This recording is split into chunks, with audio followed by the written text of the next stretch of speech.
హుస్సేన్ సాగర్ లో మిస్ అయిన అజయ్ కోసం అధికారులు రెస్క్యూ ఆపరేషన్ నిర్వహించారు.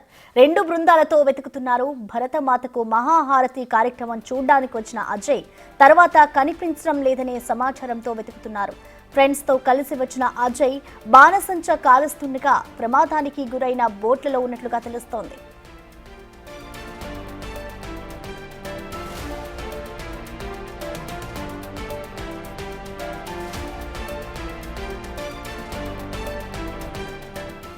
దీనిపై మరింత సమాచారాన్ని మా ప్రతినిధి సుజాత అందిస్తారు. సాగర్లో జరిగినటువంటి అగ్ని ప్రమాదంలో అజయ్ అనే వ్యక్తి కనిపించడం లేదు. ప్రస్తుతం అజయ్తో సంబంధించినటువంటి స్నేహితుడు ఉన్నాడు. మీరు వచ్చారా రాత్రి? నేను లేను, వాళ్ళ ఫ్రెండ్స్ ఉండే, నేనేం లేను. నేను వాళ్ళ ఫ్రెండ్ మార్నింగ్ వచ్చి మేము మాకు తెలిసింది అంతే. తెలియగానే ఇప్పుడు వచ్చి ఎత్తుకుతున్నాము. ఇప్పుడైతే ప్రస్తుతానికి ఏం అనిపిస్తుంది, కొంచెం టైం పడుతుంది అంట. అసలు మిస్సింగ్ ఏందనేది తెలుస్తుంది. పోలీసు వాళ్ళు అదే వస్తుంటారు. ఇప్పుడు అజయ్ ఫోన్ ఏమైనా స్విచ్ ఆఫ్ వస్తుందా? అజయ్ ఇక్కడికి వచ్చినట్లు చెప్పాడా? చెప్పింది, నైట్ చెప్పింది, కానీ ఇప్పుడు ఏం లేదు. ఇక అంతే, ఇక స్విచ్ ఆఫ్ అని వస్తుంది. చెప్తే ఇంకా టైం పడుతుంది అని చెప్పారు. అట్లా కొంచెం టైం తర్వాత చెప్తారంట అంతే. అయితే ప్రస్తుతం చూస్తున్నాం కదా, అజయ్కి ఇక్కడికి వచ్చాడు ట్యాంక్ బండికి. ఆ టైంలో తను ఇక్కడ నైట్ ఉన్నాడు, కానీ రాత్రంతా ఇంటికి రాకపోవడంతో రాత్రి ఎప్పుడైతే బోట్లో అగ్ని ప్రమాదం చోటు చేసుకుందో ఆ తర్వాత ఇక్కడికి సంబంధించి ఇంటికి రాలేదు అని చెప్పేసి వాళ్ళు చెప్తున్నారు. ప్రస్తుతం వాళ్ళ ఫ్రెండ్స్ కూడా కొంతమంది ఉన్నారు.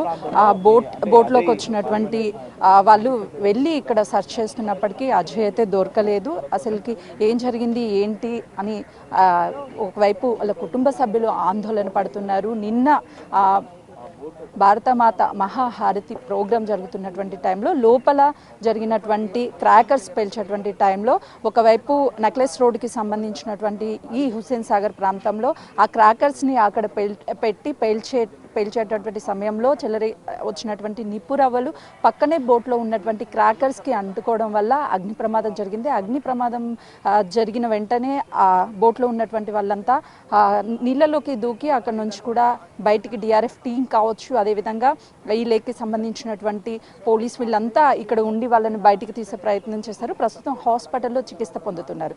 అయితే ఆ బోట్లో ఉన్నటువంటి అందరూ ఈవెంట్ ఆర్గనైజ్ చేస్తున్నటువంటి వాళ్ళు క్రాకర్స్ స్పాన్సర్స్ అని చెప్తున్నారు. బయట వ్యక్తుల్ని ఎవరిని అలో చేయలేదు. కానీ అజయ్ తన ఫ్రెండ్ సహాయంతో, ఈ క్రాకర్స్ టీంలో ఉన్నటువంటి ఫ్రెండ్ సహాయంతోనే నేను ఈ భారతమాత మహాహారతి కార్యక్రమాన్ని చూడడానికి వస్తాను అని చెప్పేసి చెప్పాడు. వెంటనే ఇక్కడికి తీసుకువచ్చాము. ఆ తర్వాత ఈ ప్రమాదం జరిగిన వెంటనే వాళ్ళంతా వెళ్ళిపోయారు ఎక్కడికక్కడ. కానీ అజయ్ కనిపించడం లేదు, ఇంటికి రావడం లేదు అని చెప్పేసి కుటుంబ సభ్యులు చెప్పిన తర్వాత అటు అజయ్ కోసం గాలింపు చర్యలు ముమ్మరం చేశారు. లేక్ వ్యూకి సంబంధించినటువంటి పోలీసులతో పాటు డిఆర్ఎఫ్ టీం, మరోవైపు టూరిజంకి సంబంధించినటువంటి వాళ్ళంతా ప్రస్తుతం అయితే గాలింపు చర్యలు ముమ్మరం చేశారని చెప్పుకోవచ్చు.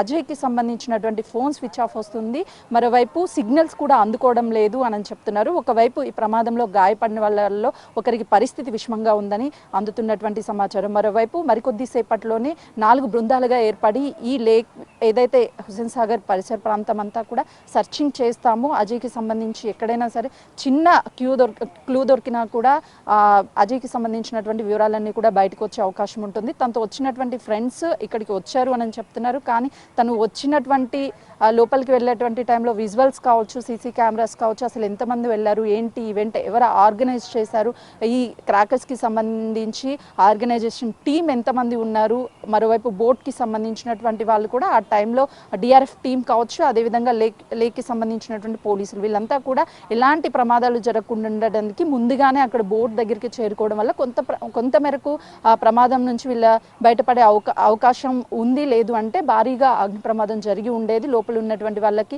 పూర్తి స్థాయిలో ప్రమాదం ఎక్కువగా ఉండే అవకాశం ఉంటుంది.